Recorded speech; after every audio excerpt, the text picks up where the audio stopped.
अस्सलाम वालेकुम। उम्मीद है आप सब बखैर आफ़ियत होंगे। Welcome to CSS quick overview series. Political science में हम डिस्कस कर रहे थे पॉलिटिकल सिस्टम ऑफ USA। क्योंकि हमने ये एक सीरीज़ स्टार्ट की है तमाम सब्जेक्ट्स को ओवरव्यू करने के लिए, तो हमने करंट अफेयर्स को कुछ टाइम के लिए साइड पर रख दिया है, क्योंकि अब जो आपका एग्ज़ाम आएगा मौजूदा सूरत हाल उसमें नहीं पूछी जाएगी, क्योंकि पेपर होपफुली गालबन बन चुका होगा। तो इसलिए आप उसको स्किप कर सकते हैं और जो करंट अफेयर्स आप पहले से तैयार कर चुके हैं उनको आप रिवाइज़ करें, उनको दोबारा से याद करें नए करंट अफेयर्स पढ़ने की बजाय। और उसके साथ साथ इस सीरीज़ पे भी कोई अच्छा रिस्पांस नहीं आ रहा आप लोगों का, तो इसी तरह से अगर आप नहीं चाहते कि इसको हम कंटिन्यू करें तो हम इसको स्किप कर सकते हैं और हम वही पुरानी रूटीन जो कि सिर्फ एडिटोरियल डिस्कस करना थी उसको लेके भी चल सकते हैं। तो जिस तरह से आप कहेंगे हम उसी तरह से चल लेंगे। आज का टॉपिक है पॉलिटिकल सिस्टम ऑफ USA, जिसको हमने डिस्कस करना था 2 लेक्चर्स में। पहले लेक्चर में हमने कहा कि 1787 में साइन किया गया, 1789 में केम इनटू फोर्स आया, फिलाडेल्फिया में ये कन्वेंशन हुई थी। डेवलपमेंट के बारे में हमने देखा कि ये रिजिड है, इनलार्ज है, 7 आर्टिकल्स हैं, 7000 वर्ड्स हैं, अभी तक 27 इसमें अमेंडमेंट्स की जा चुकी हैं, सेपरेशन ऑफ पावर्स है, चेक्स एंड बैलेंसेस है। तो आज हम इन तमाम चीज़ों को डिटेल से पढ़ेंगे कि कैसे ये फेडरल सिस्टम है, सेपरेशन ऑफ पावर्स क्या होती हैं, चेक्स एंड बैलेंसेस किस तरह से बरकरार रखे जाते हैं, जुडिशरी का क्या रोल है, जुडिशियल रिव्यू क्या होता है, और बाई कैमरल लेजिस्लेचर के बारे में हम स्टडी करेंगे। इसी तरह से convention, amendment, election of president, power of president, ये तमाम चीज़ें हम स्टडी कर चुके हैं। तो आज हम स्टार्ट करते हैं स्ट्रक्चर ऑफ कांग्रेस से। जब हम कहते हैं कांग्रेस, इसमें 2 चीज़ें आ जाती हैं, एक है हाउस ऑफ रिप्रेजेंटेटिव और दूसरा है सेनेट। आर्टिकल 1 में इसके बारे में बताया गया है। आपने ये हवाले लाजमी देने हैं। हवाले जब तक आप नहीं देंगे आपको अच्छे मार्क्स कभी भी नहीं मिलेंगे। हाउस ऑफ रिप्रेजेंटेटिव में जो तादाद है मेंबर्स की वो 435 है और सेनेट में 100 है। सेनेट में 100 इसलिए है क्योंकि यहाँ पे 50 स्टेट्स हैं US में और हर स्टेट से 2 सेनेटर्स आते हैं, तो ये टोटल 100 हो जाते हैं। लेकिन जो हाउस ऑफ रिप्रेजेंटेटिव है आगे चल के हम देखेंगे उसकी जो मेंबरशिप है वो पॉपुलेशन की बेस पे होती है। इक्वल रिप्रेजेंटेशन और इसके इफ़ेक्ट्स आपने बता देने हैं। पॉलिटिकल पार्टीज़ 2 हैं, डेमोक्रेटिक, रिपब्लिकन। 2 पार्टी सिस्टम है, आल्दो दूसरी पार्टीज़ एग्जिस्ट करती हैं लेकिन उनका इतना ज़्यादा होल्ड नहीं है। हाउस का जो लीडर होता है उसे हम स्पीकर कहते हैं, जिस तरह पाकिस्तान में भी उसे स्पीकर कहते हैं। सेनेट की जो लीडरशिप है वो वाइस प्रेसिडेंट के पास होती है, या फिर जो सेनेट अपने अंदर से मेजॉरिटी पार्टी के लीडर को सिलेक्ट करता है उसको प्रेसिडेंट प्रो टेम्पोर या प्रेसिडेंट प्रो टर्न भी कहते हैं। फ्लोर के डिबेटिंग रूल्स आपको मालूम होने चाहिए। जो सेनेट में बहस होती है उसके लिए अनलिमिटेड टाइम दिया जाता है, हाउस में लिमिटेड टाइम दिया जाता है, ठीक है। इसमें ओपन एंड क्लोज रूल्स होते हैं और इसी तरह से जो सेनेट है इसमें फिलीबस्टर किया जाता है, क्लोटेर होता है एंड राइडर हो सकता है। तो ये कुछ टर्म्स हैं जो आपको मालूम होनी चाहिए। फिलीबस्टर का मतलब होता है डिलेइंग टेक्टिक, कि ज़्यादा टाइम के लिए आपने फ्लोर को संभालना है, उस पर आपने डिस्कशन करनी है, तो आपने लंबा चले जाना है। तो सबसे लंबा जो फिलीबस्टर किया गया है 24 आवर एंड 8 मिनट का किया गया है सिविल राइट बिल के ख़िलाफ़ 1957 में स्ट्रॉम थर्मोंट की जानिब से, ठीक है। उसके बाद क्लेटोर मतलब ओवरराइड करना फिलीबस्टर को, इसके लिए 60 वोट्स दरकार होते हैं। और राइडर आई थिंक था आगे, मैंने यहाँ पे मेंशन किया होगा, वो भी मैं आपको बता चल देता हूँ आगे चल के। टाइप्स ऑफ कमेटीज़ कौन सी होती हैं?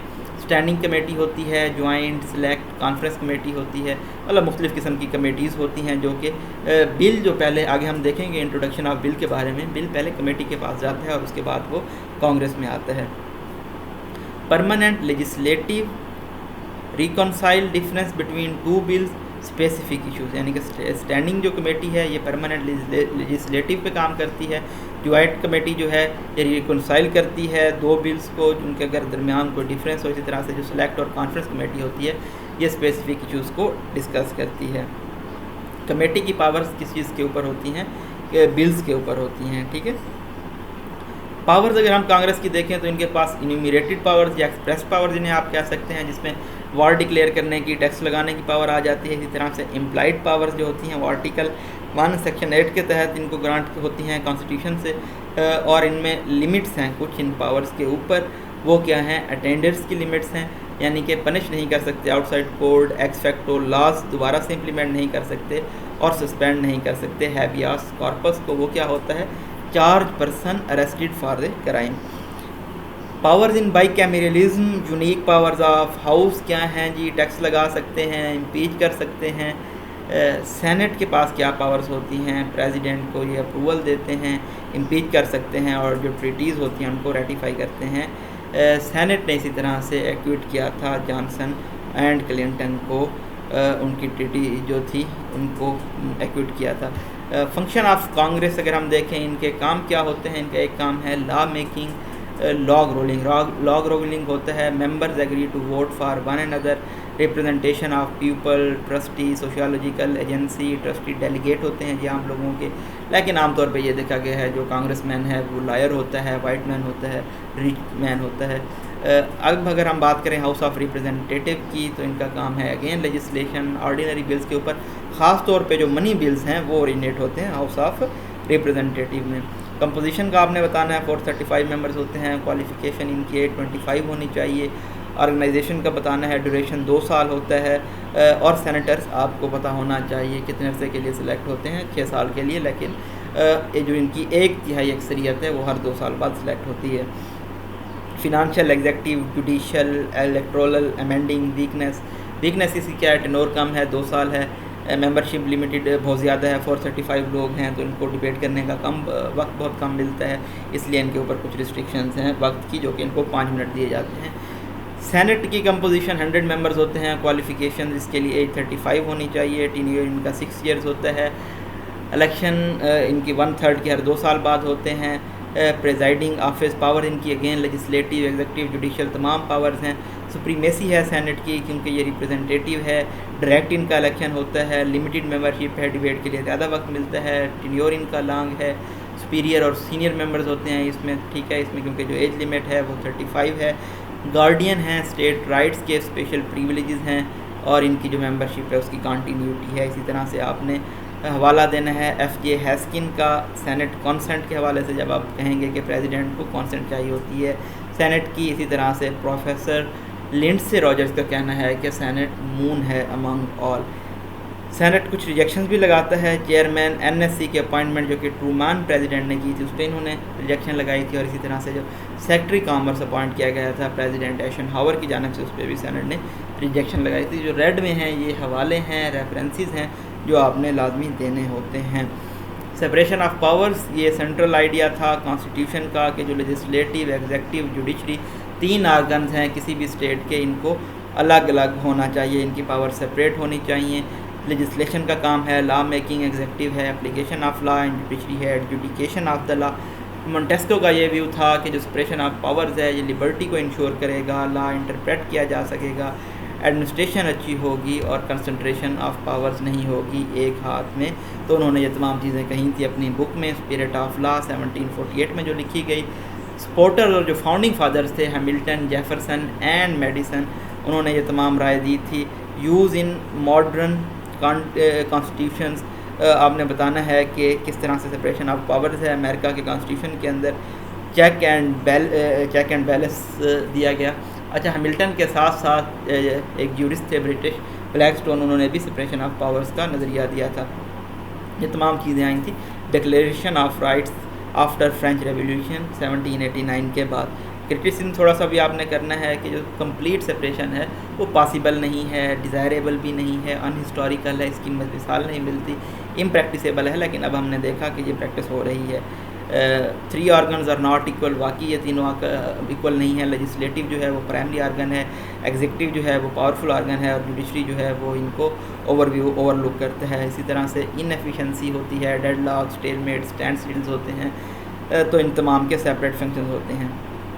यहाँ पे हम बात कर लेते हैं नेक्स्ट चेक एंड बैलेंसेस को स्टडी करने से पहले ट्रीटी ऑफ वर्सैलीज़ के बारे में। ट्रीटी जिसको वॉर गिल्ट भी कहा जाता है class. Germany and other central powers to take all the blame of World War I.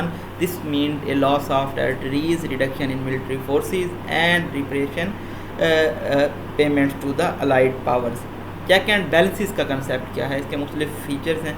यानी कि प्रेसिडेंट ने जो भी अपॉइंटमेंट करनी है उसने सेनेट से अप्रूवल लेना है, जो उसने ट्रीटीज़ करनी है उसकी रेटिफिकेशन करवानी है सेनेट से, तो जो उसकी पावर के ऊपर चेक आ गया। इसी तरह से वो चेक कर सकता है लेजिस्लेटिव पावर ऑफ सेनेट के ऊपर वीटो के ज़रिए। पॉकेट वीटो है, सस्पेंस वीटो है, आइटम वीटो है, इम्पीचमेंट की पावर है senate and house of representative के पास, जुडिशल रिव्यूज़ की पावर है अदालत के पास। जो भी लॉज अल्ट्रा वायरस होते हैं उनको के ऊपर जुडिशल रिव्यू लिया जा सकता है। नंबर एंड अपॉइंटमेंट ऑफ जजेस सेनेट की जानिब से तयन होती हैं, और इसी तरह से इनका जो इंश्योर्ड टेन्योर है इस तरह से ये एक दूसरे के ऊपर चेक एंड बैलेंस रखते हैं।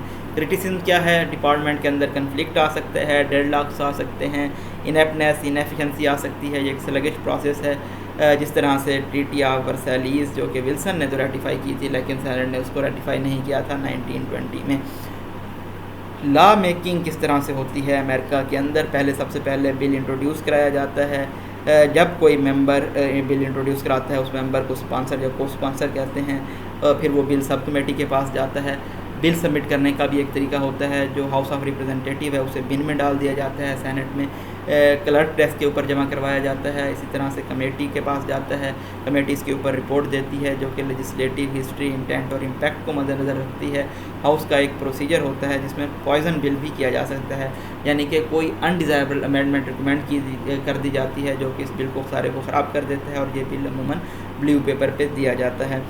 सेनेट का जो प्रोसीजर है उसमें फिलिबस्टर हो सकता है, कॉन्फ्रेंस बुलाई जा सकती है किसी मामले के ऊपर, ऑन टू दी प्रेसिडेंट। जब ये तमाम मामलात हो जाते हैं तो ये बिल प्रेसिडेंट के पास जाता है जो इसको एक्सेप्ट कर सकता है या फिर पॉकेट वीटो कर सकता है।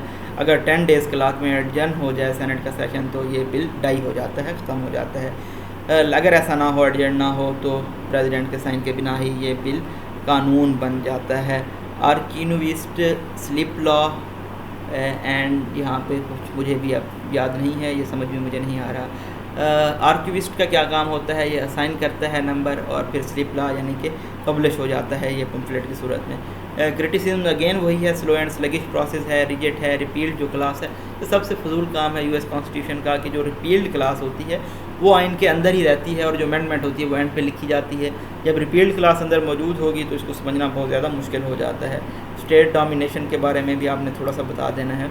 नॉट इन पोलिटिकल, अगेन नहीं समझ आ रही, तो अगेन आपने नेक्स्ट चलना है। फेडरल सिस्टम ऑफ अमेरिका के बारे में बताना है जिसकी कॉन्स्टिट्यूशनल बेसिस हैं क्या हैं कि एन्यूमरेटेड एक्सप्रेस पावर्स हैं जिनके बारे में हम पहले स्टडी कर चुके हैं कि एक्सप्रेस पावर्स क्या होती हैं। आर्टिकल 6 बताता है सुप्रीमेसी क्लास के बारे में, यानी कि जो फेडरल सिस्टम है उसको सुप्रीमेसी है स्टेट सिस्टम के ऊपर। इम्प्लाइड पावर्स कौन से हैं? जो कि ज़रूरी पावर्स भी जिनको कहा जाता है। इनहेरिटेड एंड प्रोहिबिटेड पावर्स भी हैं। डिफेंस एंड वेलफेयर्स की पावर इनहेरिटेड पावर्स आ जाती हैं। एक कॉमर्स क्लास भी है, इसमें आपने गिब्सन और ऑगडन के केस को स्टडी करना है। स्टेट गवर्नमेंट इलेक्टोरल कॉलेज को सिलेक्ट करती है। Professional and non professional legislature का आपने थोड़ा सा बताना है। Reserve power, 10th amendment, state कुछ पावर्स रिजर्व करती है जिनको रिजर्व पावर कहते हैं। कंकरेंट पावर जो दोनों के पास होती हैं। Full faith and credit class article 4 establish करता है और लिमिट करता है कुछ स्टेट पावर्स को, जिसमें ड्राइविंग लाइसेंस, मैरिज सर्टिफिकेट आ जाते हैं जो दूसरी स्टेट्स के मानने पड़ते हैं। तकरीबन 84,000 लोकल गवर्नमेंट्स हैं।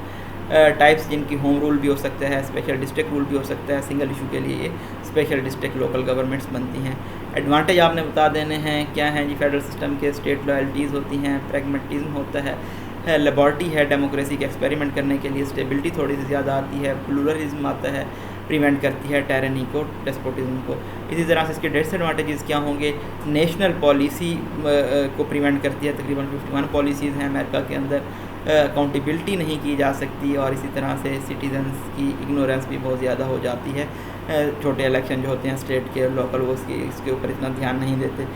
फेडरलिज्म इन प्रैक्टिस आप देखें तो फिजिकल फेडरेशंस है, ब्लॉक करती है ग्रांट्स को, कैटेगोरिकल ग्रांट्स होती हैं, प्रोजेक्ट एंड फार्मूला ग्रांट्स का आपने बता देना है। यहाँ पे रेवेन्यू शेयरिंग का फार्मूला निक्सन ने शेयर किया था।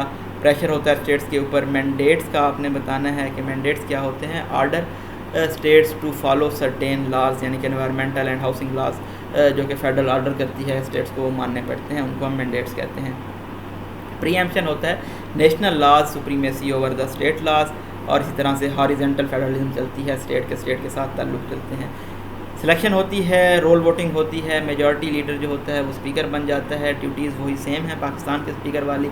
मेंबर ऑफ कांग्रेस होता है, प्रिजाइडिंग ऑफिसर है, एडमिनिस्ट्रेटिव हेड है, लीडर ऑफ मेजॉरिटी पार्टी है। स्ट्रॉन्ग जो अपोजिशन के स्पीकर रहे हैं वो बहुत ज़्यादा स्ट्रॉन्ग रहे हैं, जिसमें टिप्पो नेल रहे हैं और नैन्सी पेलोसी रही हैं। जॉर्ज डब्ल्यू बुश के दौर में उन्होंने इराक वार में इनकी बहुत मुखालफत की थी और टिप ओनेल की उन्होंने मुखालफत की थी रोनाल्ड रेगन की। हिस्टोरिकल फैक्ट्स बताने हैं, बहुत जो स्ट्रांग स्पीकर्स रहे हैं उनमें जोसेफ गर्नी, निकोलास और सैम रेबर्न शामिल हैं। ये निकोलास और था, ये कुल्लुस उस्मान ड्रामे वाला निकोला नहीं है।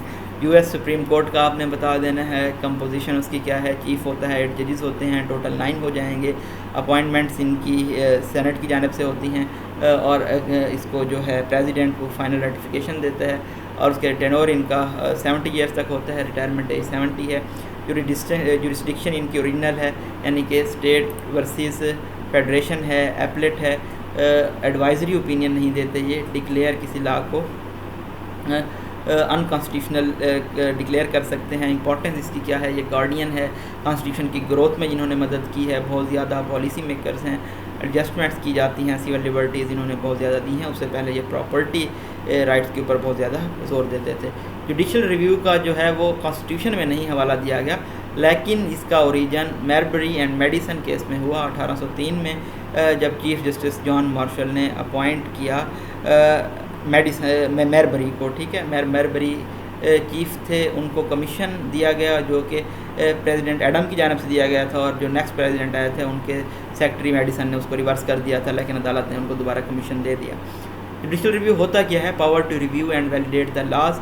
वैल्यूएशन ऑफ जुडिशल रिव्यू, इसका स्कोप बताना है थोड़ा सा। पावर्स, गार्डियन, कॉन्स्टिट्यूशन, एडवांटेजेस के ये हैं कि ये प्रोटेक्शन करता है, ग्रोथ देता है कॉन्स्टिट्यूशन को। प्रेसिडेंट की जानिब से वीटो भी की जा सकते हैं, और रोजवेल्ट ने सबसे ज़्यादा वीटोज़ किए क्योंकि ये 4 मरतबा प्रेसिडेंट मुंतखब हुए और 22nd अमेंडमेंट की गई इनको प्रेसिडेंटशिप से ख़त्म करने के लिए। सेफ गार्ड लिबर्टी, यानी कि लिबर्टी का तहफ़्फ़ुज़ भी देता है जुडिशल रिव्यू। तो यहाँ पे आपने कोटेशन के साथ इसका इख्तिताम करना है। जजेस are under the constitution but constitution is what जजेस से। पॉलिटिकल पार्टीज़ का थोड़ा सा आप बताएं तो इनका इमरजेंस हुई है पॉलिटिकल पार्टीज़ की कॉन्स्टिट्यूशन के बाद, क्योंकि वाशिंगटन ने पॉलिटिकल पार्टीज़ की मुखालफत की थी। आइन में भी इनका नहीं था, लेकिन वक्त के साथ साथ ये इवाल्व हो गई हैं। इनका जो डिसिप्लिन है वो बहुत ज़्यादा रिजिड है, आइडियालॉजिकली डिवाइडेड नहीं है, नेशन वाइड ऑर्गेनाइजेशन है, और ये लिगेसी लेके चल रहे हैं ब्रिटिश रूल की, 2 पार्टी सिस्टम की। पार्टी मैनिफेस्टोज़ और प्रोग्राम्स बताए जाते हैं। अब इन पार्टीज़ का हम डिफरेंस पढ़ लेते हैं। रिपब्लिकन्स कहते हैं टैक्स कंसेशन होने चाहिए, डेमोक्रेट्स कहते हैं नहीं होने चाहिए। रिपब्लिकन्स कहते हैं कि जो एग्रीगेरियन इंटरेस्ट है इसको डेवलप करना चाहिए, और डेमोक्रेट कहते हैं कि जो एग्रीगेरियन कमोडिटीज़ हैं उनको इंक्रीज़ करना चाहिए। यानी कि ये जो इशूज़ हैं उनके ऊपर इनका डिफरेंस है, आइडियालॉजिकल इनका डिफरेंस नहीं है। वेजेस की जब बात है तो रिपब्लिकन कहते हैं कि इंडस्ट्रियलिस्ट की वेजेस इंक्रीज़ नहीं होनी चाहिए, जबकि डेमोक्रेट्स कहते हैं कि इंडस्ट्रियलिस्ट की वेजेस इंक्रीज़ होनी चाहिए। मैक्सिमम एड की जब बात आती है तो रिपब्लिकन कहते हैं कि स्टेट्स को मैक्सिमम एड देनी चाहिए, डेमोक्रेट्स कहते हैं कि जो नेशन के इंटरेस्ट हैं उनको तरजीह देनी चाहिए। तो यहाँ पे हमारा पॉलिटिकल सिस्टम ऑफ यूएसए ख़त्म होता है। नेक्स्ट हम पॉलिटिकल सिस्टम ऑफ यूके को स्टडी करेंगे। तब तक के लिए आपसे इजाज़त। उम्मीद है मैंने थोड़ा सा तेज़ पढ़ा है, लेकिन आपको तमाम चीज़ें समझ आ गई होंगी, और आप इसका स्क्रीनशॉट ले सकते हैं और इन तमाम चीज़ों को याद कर सकते हैं। अपने नोट्स बनाइए, ख़ुद से याद कीजिए, ख़ुद लिखिए, ताकि आपको पेपर में लिखने में भी आसानी हो। Thank you so much. अपनी दुआओं में याद रखिएगा। अल्लाह हाफिज़, शब बख़ैर।